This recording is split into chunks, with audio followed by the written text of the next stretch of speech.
ఓం నమః శివాయ.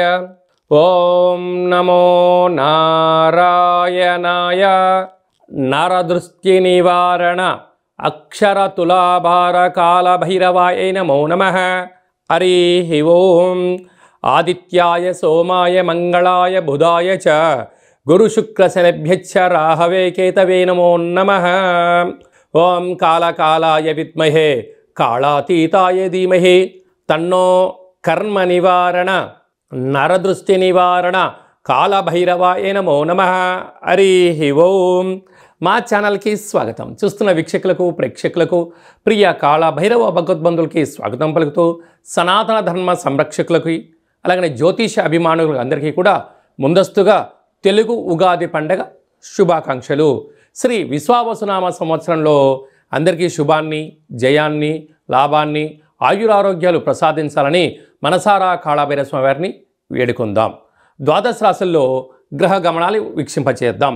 వృషభ రాశిలో దేవగురు బృహస్పతి సంచార స్థితి, కన్యరాశిలో కేతు సంచార స్థితి, మీనరాశిలో శని రాహుల సంచార స్థితితో ఉగాది పండగ ప్రారంభం అవుతుంది.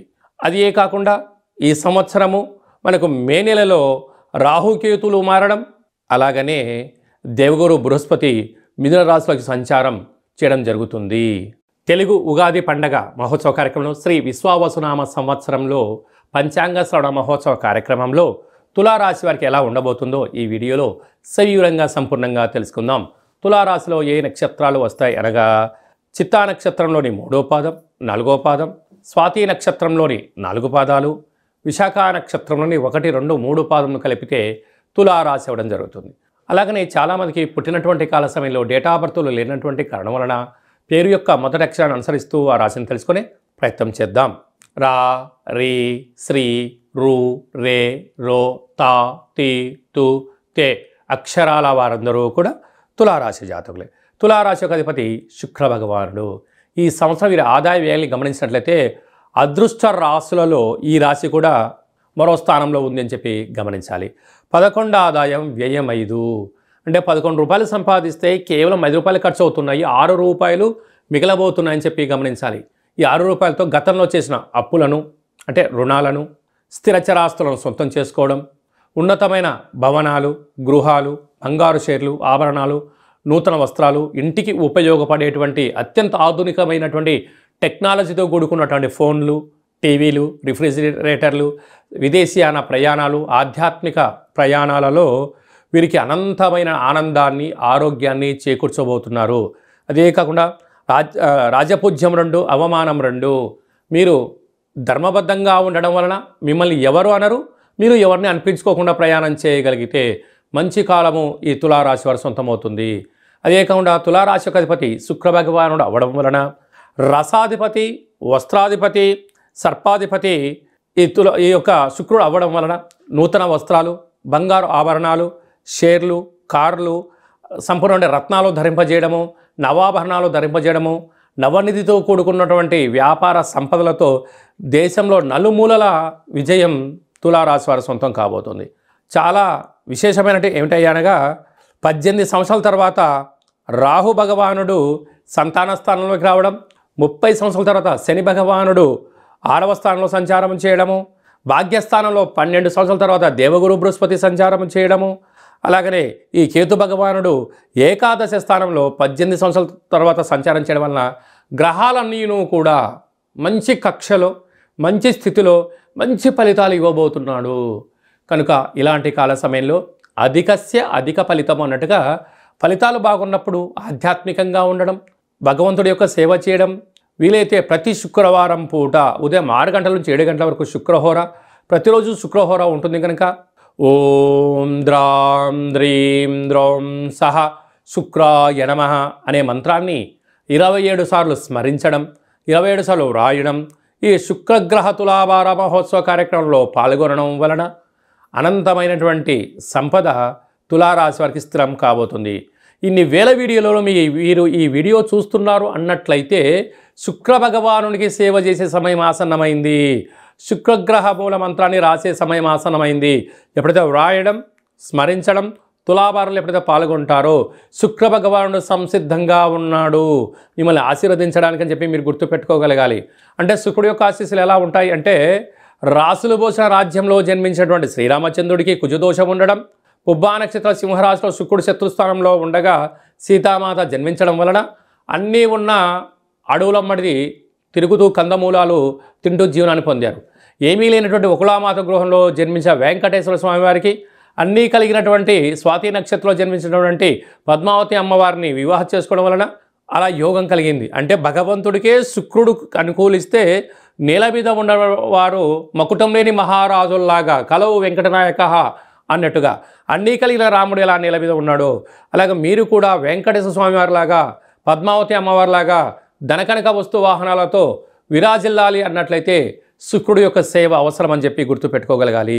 సాఫ్ట్వేర్ ఉద్యోగస్తులు, హార్డ్వేర్ ఉద్యోగస్తులు, వ్యవసాయ సోదరీమణులు, గృహ భవన నిర్మాణ కార్యక్రమాలు, వ్యాపారస్తులు, చర్మ సౌందర్య వ్యాపారాలు, కేశ సౌందర్య వ్యాపారస్తులు, అలాగనే రిఫ్రిజిరేటర్లు కానీ ఎలక్ట్రానిక్ గూడ్స్ ఐటమ్ బిజినెస్ చేసేటువంటి వారందరికీ కూడా ఓపిక, పట్టుదల, సత్ప్రవర్తన శుక్రుడి యొక్క ఆశీలు ఉన్నట్లయితే అనంతమైన కోట్లు తులారాశి వారు సొంతం అని చెప్పి గమనించాలి.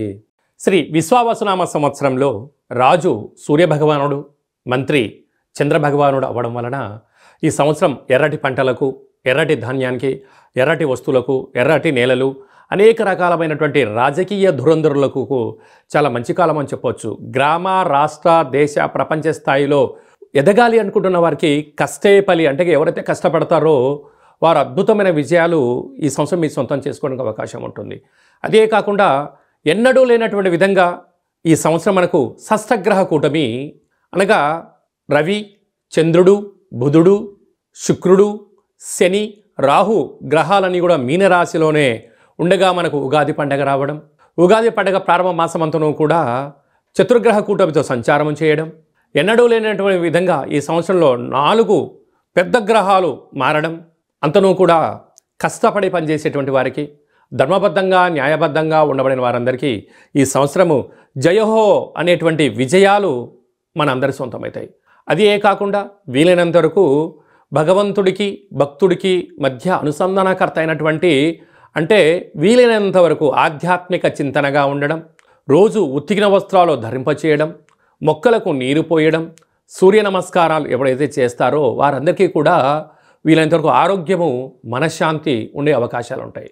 అదే కాకుండా అనేక సంవత్సరాలుగా విజయం కోసం పరితపిస్తున్న వారందరికీ కూడా ఒక భక్త ప్రహ్లాదుడిలాగా, ఒక నారాయణులాగా నిత్యం అంటే మనకు నారద మహామునిలాగా నిత్యము దైవనామస్మరణ ఎలా చేస్తూ ఉంటారో మనము కూడా ఈ సంవత్సరం వీలైనంత వరకు ఆదివారం పూట అంటే రాజు సూర్యుడు అవ్వడం వలన ప్రతి ఆదివారం పూట ఇలా ఒక పత్రంలో ఓం హ్రాం హ్రీం హ్రౌం సహ సూర్యాయ నమః అనేటువంటి మంత్రాన్ని ప్రతి ఆదివారం రోజు రాయడం, కుదిరితే రోజు రాయడం, కుదరలేదు 4 ఆదివారాల్లో ఏదో ఒక రోజు రాయడం, ఈ పత్రాలను మాకు పంపించినట్లయితే సూర్యగ్రహ భగవానునికి అక్షర తులాభార మహోత్సవ కార్యక్రమాన్ని ఏర్పాటు చేయడం జరిగింది.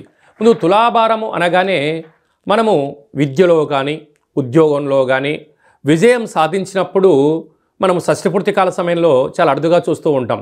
ఒకవైపు ధాన్యాన్ని, ఒకవైపు యజమానిని కూర్చోబెట్టి తులాభారం చేస్తూ ఉంటారు. కళవు వెంకటనాయక అనే వెంకటేశ్వర స్వామి యొక్క దేవాలయంలో రూపాయి బిళ్ళలతో తులాభారం చేస్తారు. ఎందుకు? లక్ష్మీ కటాక్షం కోసం 7 తరాలు కూర్చొని తిన్నా తరగనంత ఆస్తి ఐశ్వర్యం కోసం అక్కడ తులాభారం చేస్తూ ఉంటారు. తెలంగాణ రాష్ట్రంలో గిరిజన జాతర అయినటువంటి సమ్మక్క సారక్క దేవాలయంలో బెల్లంతో తులాభారం చేస్తారు. ఎందుకు చేస్తారంటే అమ్మవారి యొక్క ఆశీస్సుల కోసం. అందుకే మనం తెలంగాణలో బెల్లాన్ని బంగారం అని చెప్పుకుంటూ ఉంటాం. అలాగనే మధురలో కృష్ణ పరమాత్మునికి వెన్నతో తులాభారం చేస్తూ ఉంటారు. అయితే చూడండి, మార్వాడి చూడండి, చిన్న జీవనాన్ని ప్రారంభించి కొద్ది కాలం కాగానే వాళ్ళు అపార కుబేర సంపన్నులుగా జీవనాన్ని పొందుతూ ఉంటారు. ఈ విధంగా మన అందరికీ కూడా ఐశ్వర్యం కోసం, యోగం కోసం ప్రతి ఆదివారం పూట సూర్యుడికి, ప్రతి సోమవారం పూట చంద్రుడికి, మంగళవారం కుజుడికి, బుధవారం బుధ భగవానునికి, గురువారం